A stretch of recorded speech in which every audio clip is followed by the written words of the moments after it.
சர்வதேச அளவில்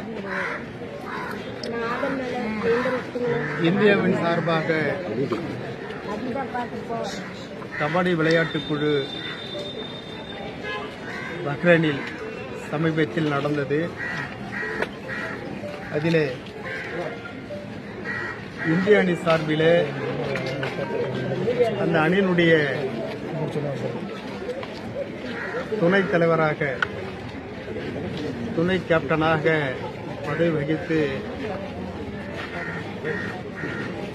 துணிச்சலோடும் வீரத்தோடும்